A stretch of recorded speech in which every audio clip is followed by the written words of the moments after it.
Yo, what's going on, guys? So today I had some time, so I figured I would break down a little of my arrangement that I did in my last video for My Foolish Heart.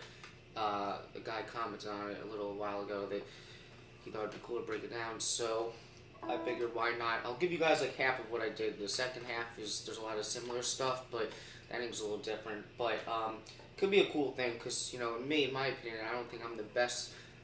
I'm always getting better at solo jazz guitar. You're always evolving, just like anyone else. But I think a big part of the way that you get better and better at it is you just study a lot of examples and you just see what other people are doing, or you do your own stuff. And the more examples you look at, it's kind of like learning, like linear vocabulary or like anything else, just like little ideas, and it just ties the picture together more and more the more you learn. So I'll just go through it, at least the first half of it, and I'll talk about it, and hopefully you can pull some cool things out of it. So I have the chart right here next to me. It'd probably be a good idea for you to get one in front of you, whether it's in a book or you can find it online as well. That'll definitely make this easier if you're really trying to take something from this.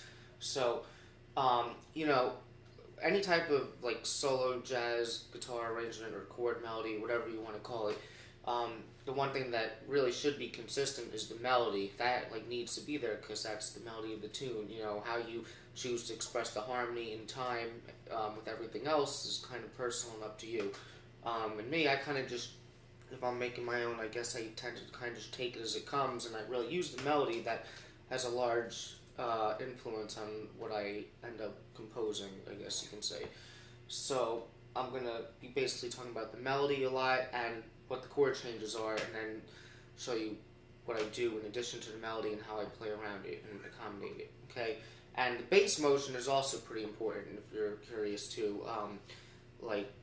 It doesn't always have to be the exact roots of what the harmony is. Like you'll see I kind of play around with the roots a lot, but the root of the actual chord and playing that bass when possible will also help ground it in the sound of the original song and the way the harmony moves. So that's another good thing to keep in mind. But, alright, so let's get started. So the song starts in the pickup of beat 4, so measure 1, like the first real phrase, 1, 2,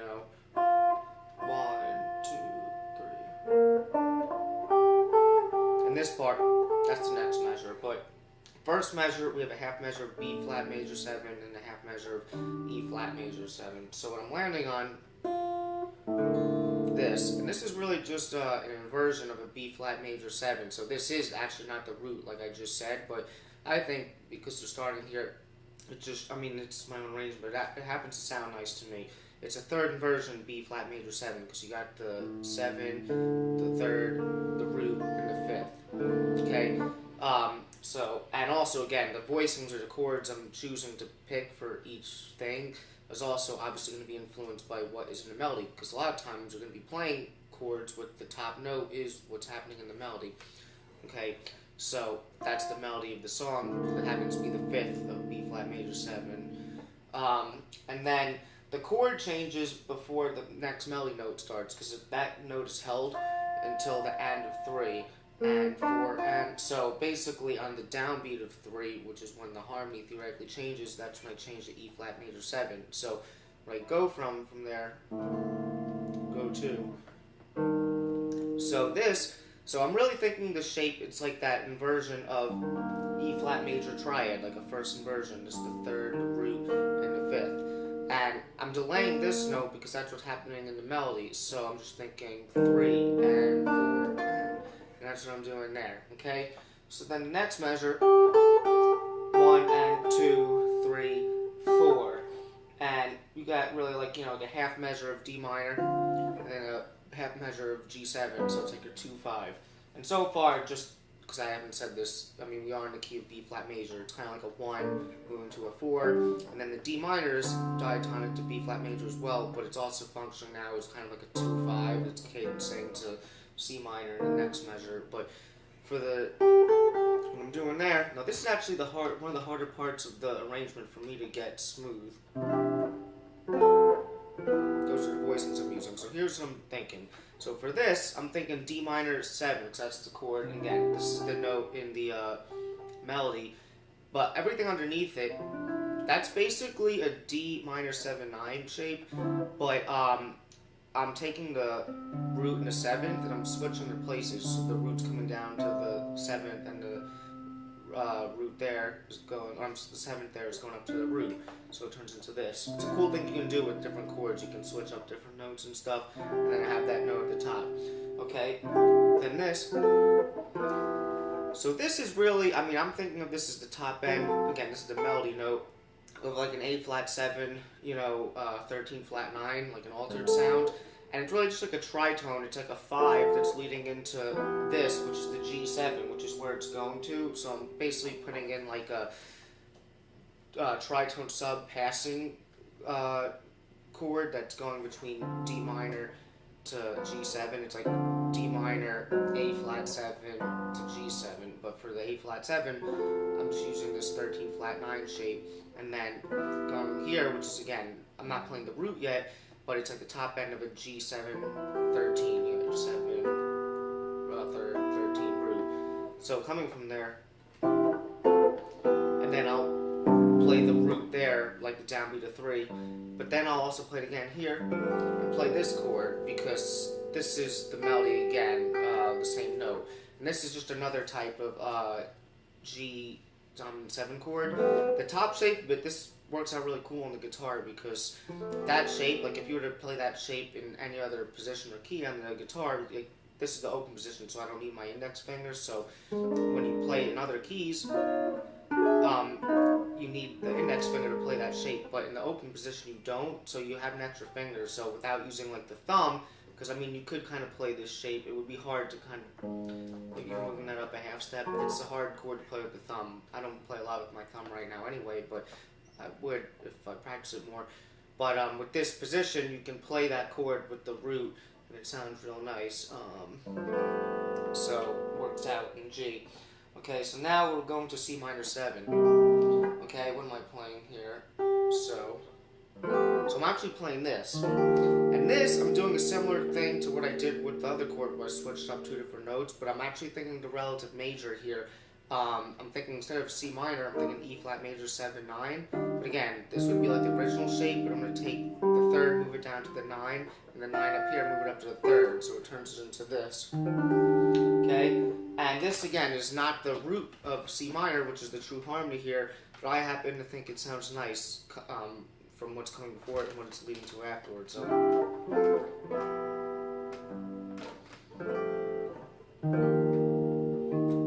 Then we're going to B flat. So it's going down to 4th because the harmony in the chart is it's C minor and then C minor over B flat. So it's still like kind of a nice smooth bass motion, so I think it sounds nice.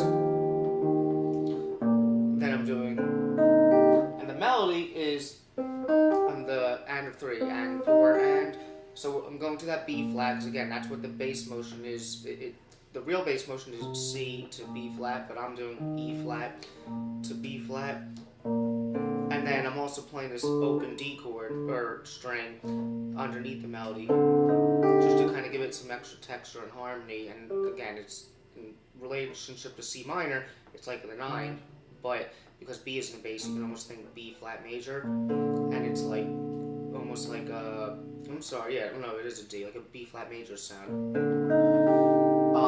And that's kind of interesting too, because now it's cadencing to the next measure, and the original harmony is like a half measure of A7 sus, moving to A7 dominant, regular dominant, and whenever you have that, like a dominant 7 suspended, cadencing to the regular dominant, I mean, a lot of times that dominant suspended, which I always talk about a lot too, you can sort of think of the companion minor, it's like the same sound, so instead of thinking E or A7 suspended, you can think E minor 7, like a Dorian sound, and that's exactly kind of what I play here, because coming from before, I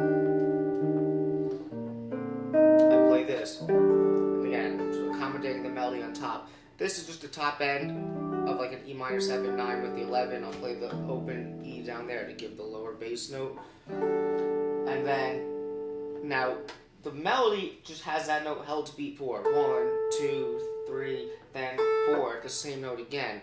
But I'm adding in some other stuff in between, but that's what the original melody is. So what I'm doing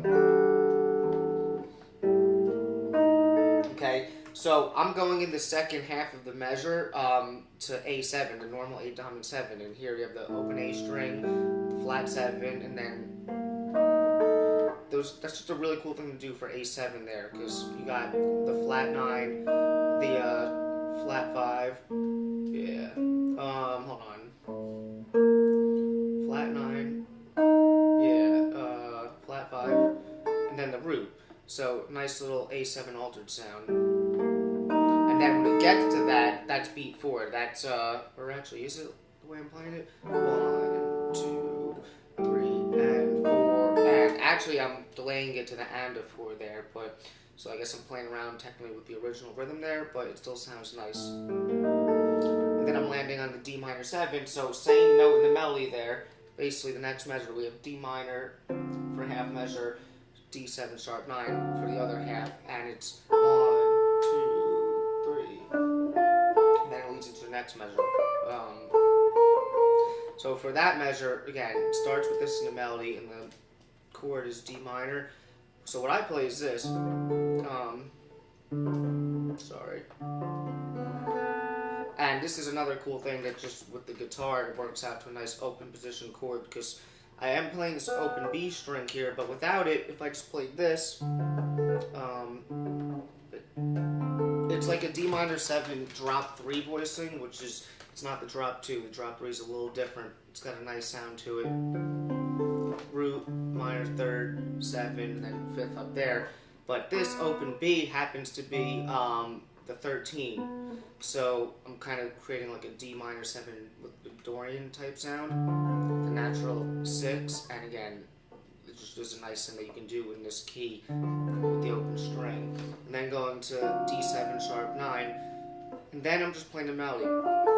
Okay, now the next measure, what I'm playing is, 1 and 2, 3, 4. So what I'm playing is, okay, so this is what I'm playing for G minor, because the harmony here, again, is D7, it cadences to G minor, so it's like a 5 going to 1, and then the other half is D flat 7, and it's kind of going to like the tritone sub, it's turning it almost like a G minor into G7, because it's leading it to C minor in the next measure, but instead of playing G7, I'm playing D flat 7, so it's a tritone sub. So what I'm playing for the G minor, again, melody is always on top. That's like to me, like a first version of a E half diminished chord, which is related to like the G minor. If you're thinking G minor Dorian, it's like it's the 7th chord instead of the 2 chord, basically. And here, what am I doing? So this shape here, I mean, I'm kind of just, again, if I were to move all the notes up the scale, the next shape would be, what would it be? This? Yeah. Something like that. But I'm not moving every note up the scale directly. What I'm doing is... And this, again, you can kind of interpret the voicing different ways, because the original chord, which is what we already stated, was G minor, but it's basically just a passing or chord, I guess, if you will, a shape. It's in the key. And then it's going back to this. So I'm playing this a little differently. This is more of a chordal voicing, just fourths. And this can also be thought of as like G minor. You know, you got your root, 11, 7, 3rd, but it's just a chordal voicing. And then from there, so like I said, it goes to D flat 7 there. So what I'm doing from this shape, I'm doing like a walking down bass line. And then when it goes there, it's like I'm kind of seeing it as like the top end of like a D flat 7, the sharp 9, and then the 13 actually would be up there. Yeah. So it's a nice shape, like a D7 altered sound. You know, so that whole part, just moving stuff down. Okay, now we land on C minor again. What I'm doing here is I'm just thinking C minor 7 with the flat 6 to give it nice flavor. Root, flat 6, minor 3rd there, and flat 7 there. Again, this is what's happening in the melody. 2, and then what we have there. I'm giving it some motion, like inserting a chord. I'm thinking almost like B flat major there with the 6, going like C minor, because again, C minor, we're in the key of B flat major, so it's like a 2 going to a 1.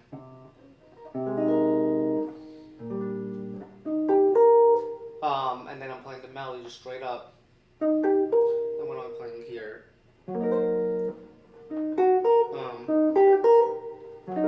Okay, so it lands on this in the melody, and we have basically a minor 2-5, C half diminished to F7, but landing on the major tonic, B flat major. So again, this is in the melody. What I'm playing here, real nice shape for like a C half diminished.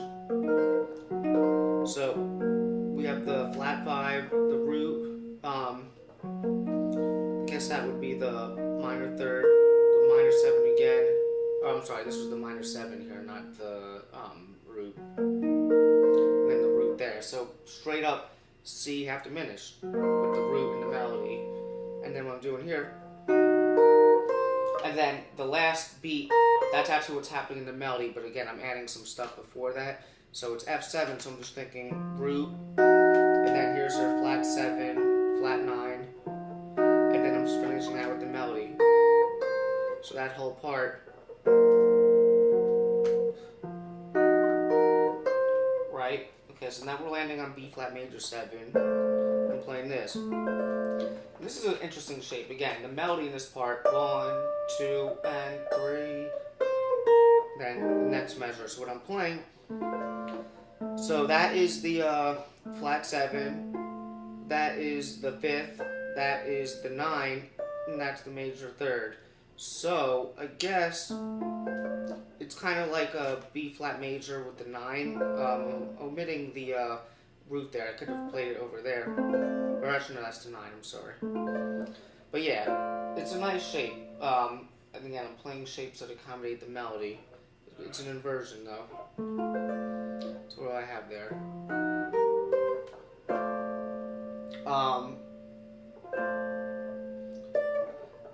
Then I'm going to this shape, which is another inversion of a B flat major 7. You got the 5th, root, major 7, 3rd. So that's like a second inversion. I believe it's a drop 2/4 voicing. And then the melody goes, so I'm just adding that in between. So,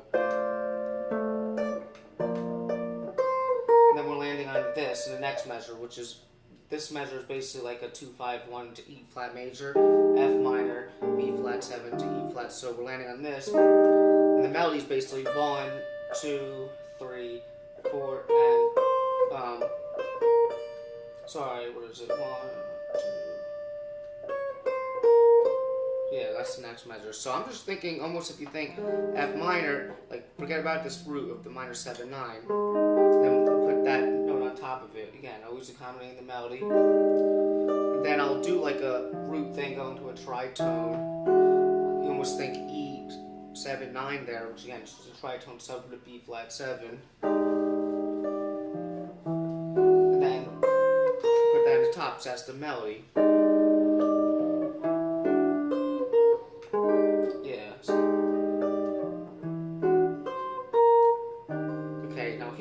Landing on the tonic, the E flat major 7, root, major 7, 3rd, and then 13. So it's like a major 7, 13 chord.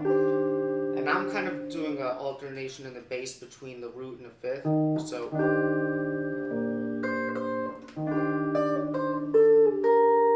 basically like that. That's what's going on in the melody.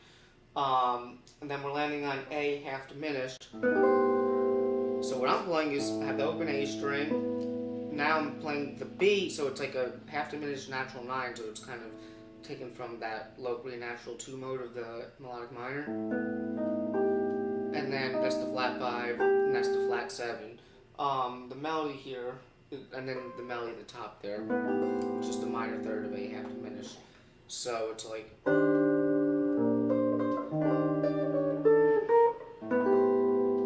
I'm just holding that out. Then we go, it's A half diminished to D7, it's like a minor 2-5-1 going to G minor. So when I'm playing for D7, I just play like the guide tones there, the, I'm sorry, D7, the 3rd and the flat 7, and then the melody goes, and try to hold them all out to get them all to ring out together, it sounds nice.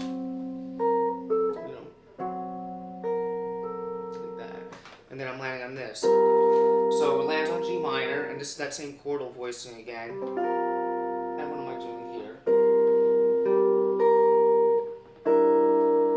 Yeah, I'm going back to the other G minor voicing there, that E half diminished first inversion. Hold on, let me come from this.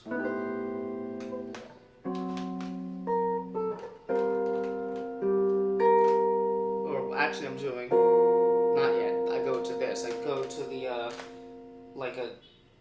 almost like a D7 voicing. Just kind of giving it some bass motion. All I'm doing is bringing that one down and playing the melody and then landing on that. Because I'm thinking here, E half diminished. I actually have something crossed out. My chart originally has G minor again, but I wrote in E half diminished, which is again the substitution I was doing anyway, going to A7 or something. But again, this is like a first inversion of a E half diminished, and this is what's in the melody. And then I'm just playing this in the lower register, and this is basically just first inversion of a G flat major triad.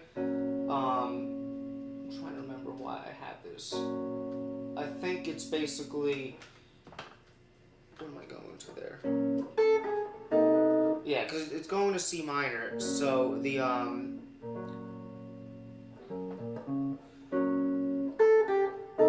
trying to remember why this sounds good. 1 second.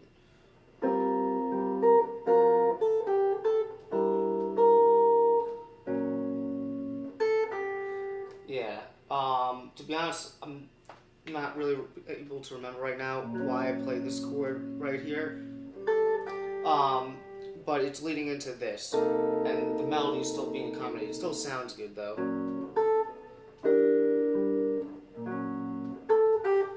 Okay, so now we land on C minor, and we have the 13 in the melody, but the rest is just C minor 7. What I'm doing is I'm actually doing the bass notes is doing quarter notes 1, 2, 3, 4, like the 1 and the 5. So,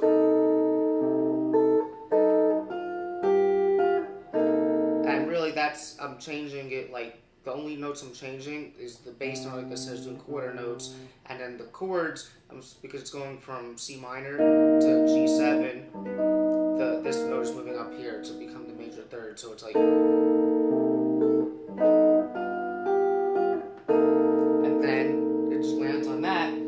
And then it just stays on that, and then beat 4 has to pick up to the second half. So the measure there, again, it's C minor going to F7, so I just have a bass motion leading into the F7 there. And then you're off to the second half. So I'll just play that half for you if you want to hear it. Hopefully I do it decently, but...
It's nice. I'm actually kind of surprised at how relatively decent I played that right now. But yeah, so I mean, if you watched all this, I appreciate it. I never put tabs up on any of my videos, and I actually think that tabs would be like something like that, or even music. But with a guitar instrument like this, I think even tabs could be appreciated. I don't ever put that stuff in my videos, but I definitely think it could help in something like this. so you don't have to figure the stuff out on my own. But I mean, if you like my videos, I guess you kind of like listening to me just conceptually talk about what I'm doing. And like I said, like it's just sort of absorbing the information and seeing the way one person thinks about, you know, arranging this stuff and hopefully getting some cool ideas into your own playing. So that's it for now, and I hope you enjoyed that. And I'm gonna try to get more playing videos as well too. Like I always get like lazy sometimes, but it's the way it is, you know. So hope you enjoyed that, and I'll talk to you next time.